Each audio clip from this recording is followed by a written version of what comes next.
はい、ラシーデル、お久しぶりでございます。なかなかですね、仕事の関係で、チベット語の講習、久しぶり、更新してないですね。学んでいらっしゃる方はですね、申し訳ないですが、あと少しで更新しようと思っておりますので、ぜひ、勉強は、続いてくださいませ。ですね、今回はすごく有名なチベットの格言、サチャ格言について、私なりにの、解釈をしようと思っておりますので、ぜひどうぞ。チベットの政治家、学者、思想家、理論家、医者、発明者家である、サチャ・ペンジュタ君が人選、サチャ・ペンジュタ君が人選がサチャ・ラシェ、サチャ格言集を、作られたんですね。書いたんですね。はい、サチャ・ラシェにつきましてですね、サチャ格言はですね、9段落がありまして、それはですね、チベット語ではレッドシェパーグというんですね。レッドシェパーというのは、レッドシェパーというのは、段落の意味です。段落。全部で段落9個があります。1番目ですと、レッドシェパータンポ、キワトパーというんですね。キワトパーというのは、学者、につきまして、述べるという意味ですね。2番目は、やれたぱということですね。いいことを述べるという意味ですね。3番目、ランブータパというですね。ランブーというのはバカの意味ですね。愚者の意味。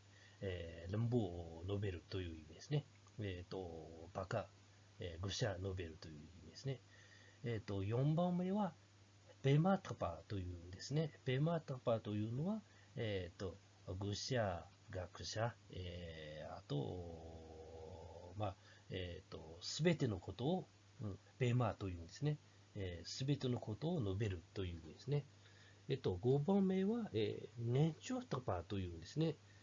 悪いことを述べるということですね。年長タパというのは悪いことを述べるという意味です。6番目は、ランジンチツタパというんですね。ランジンチツタパというのは、性格、人間の性格について述べるという意味ですね。7番目は、メルビツタパと。メルビツタパというのは、人について述べるという意味ですね。8番目は、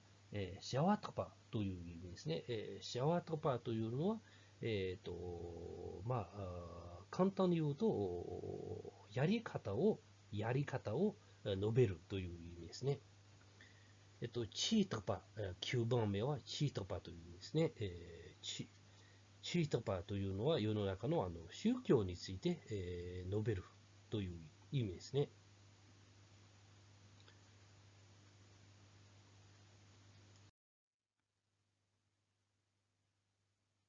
はい、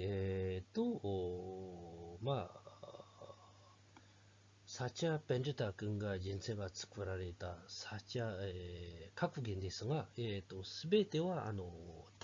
端子で作ってるんですね。横は横4段、1、2、3、4、横4段と、あとですね、文字の数ですが、全部同じの数じゃないといけないですね。チベットの男子というのは、つく、つかず、つ、わちゃたずち、つちというんですけど、それを必ず、文字は必ず同じじゃないといけないですね。一緒じゃないといけないです。サチャ・ペンジタ君が人生さんがサチャ・ラシェは、全部7個の文字で作られているんですよね。はい、それではですね、レッドシェパータンポ段落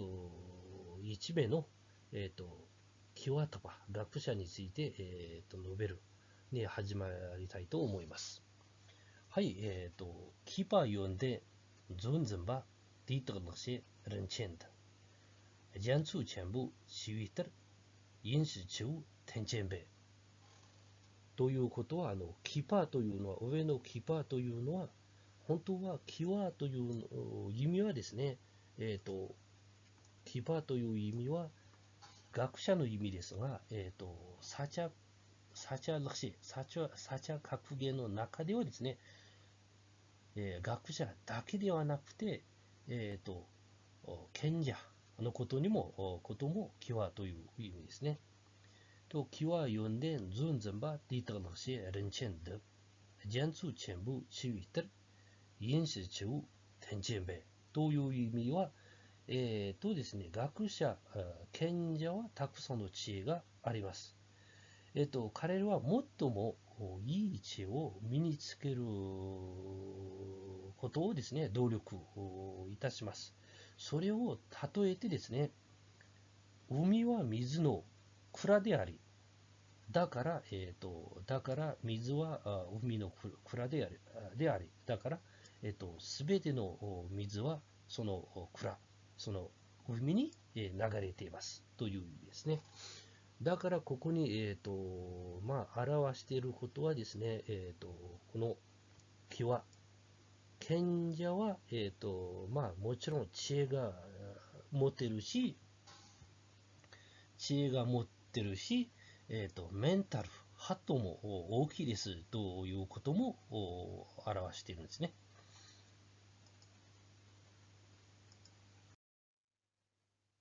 はい、次ですが、14年يوم بي الانترولوجي دمبركي دتنجيبي شخصينم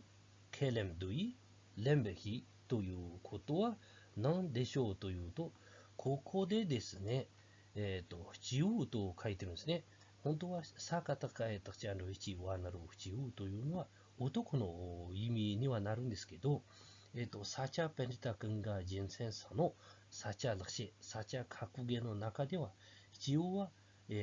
男だけではなくて、人の意味にもなるんですね。人の意味にもなります。はい、14년 요메비 알랑토로 뒤에 덴베키 대땅 리비 시작시네 케블렌도이 렘베키 ということはですね、知ある賢者が物事をよく判断できるし、それを例えて、磁石が誇りと、混じっている鉄分が、分けられますという意味ですね。だったので、ウィーチャーシーね、ケレドイ、レンベルヒーというのは、ここに、チェクシーと書いてるのは、鉄分の意味ですね。ケレムドゥというのは磁石の意味ですね。だから、それを例えてですね、この、知恵がある、人間が、方が、物事を判断できるし、何がいいか何が悪いか判断できるし、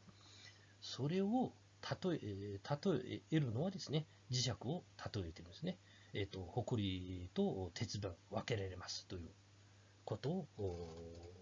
例えてるんですね。はい、럭시의 깊이가 로지지 꾸이름부 디타면 님이 옷을 희와나 종이샤네 롱거른제시 오야 럭시의 깊이의 로지지 름부 꾸이름비 디타면 知恵ある賢者が絶対、愚者、バカに真似はしない。けれども、バカな愚者も賢者のやり方には絶対、見学はしないし、勉強はしないです。それを例えてですね、耳をせひわな上位者ね、論士。太陽の光が出ると、えっと、まあ、チミって、まあ、日本にもあると思いますけど、ジョンウーシャというのは、化け物の鳥ですね。化け物の鳥。チミ。まあ、伝説上はいろいろ、まあ、そういう話あるんですよね。という化け物の鳥、が、太陽の光出ると、目が見えなくなるんですよね。ジョン・ウィシャね、ロンジ。ゾン・ワレンジェというのは目が見えなくなるんですね。夜は見えるし、昼になると、その化け物の鳥が夜は見えな、昼は見えなくなるんですね。まあ、チベットではですね、これ、ジョン・ウィシャネ・ロンジ氏、化け物の鳥というのは、日本は大好きな鳥であるんですね。フクロウとか。チベットではですね、フクロウは、まあ、あんまり人気ではないですね。でも、日本のフクロウ全く違うと思いますね。日本のフクロウはペットですので、チベットのフクロウですと、山の、本当に、すごく、すごく人も行けない山の中とかには、いるんですよ。うん。チベットのフクロウというのはあまり人気ないですね。はい、それは、まあ、その袋は、何に例えてるんです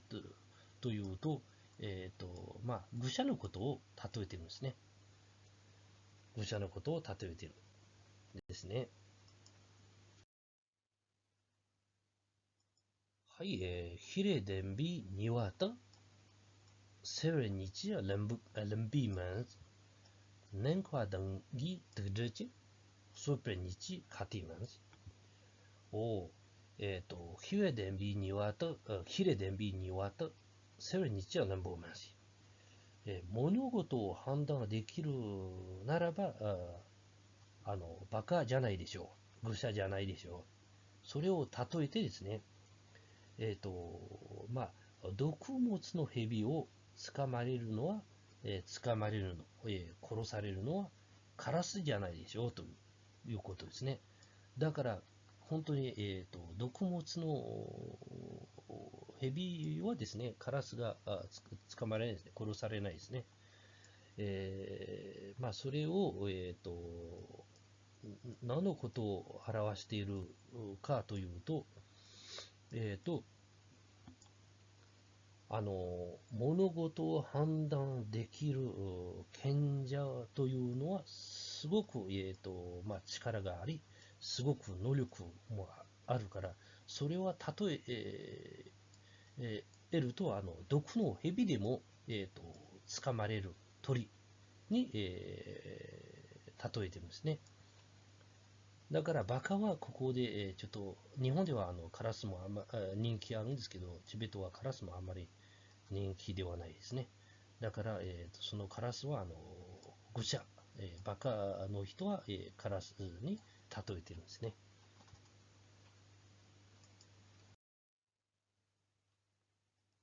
はい、ローティーチェンボ、がなやん、ハプルローティー、トデンジル、アルダグジェプ、ティワナ、ランチェスチュー、ニテンゲンということは何でしょうというと、ローティーチェンボ、がなやん、ハプルローティー、トデンジルというのは、賢者が、まあ、賢者が何回失敗しても諦めずに、最も強くなって、そのことを諦めなくて、強く頑張りますということですね。で、それを例えてですね、まあ、野獣。ルドグというのは、ルドグジェプーというのは、ルドグというのは野獣ですけど、ジェプーというのは王様の意味ですね。野獣の王がお腹すいたらですね、大豆、一体の大豆、一つの大豆でもすぐ、食べられますということですね。これは、まあ、何のことを表しているということを話しすると、賢者の力を例えているんですね。賢者というのは本当にどういう、どんなことに、まあ、どんなことでも失敗しても、強くもっと経験ある人間になり強くなりますということを表しています。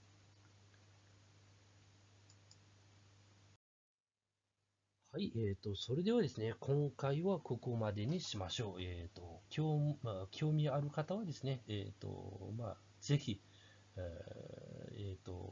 見てて、勉強になってくださいませ。それでは、ありがとうございます。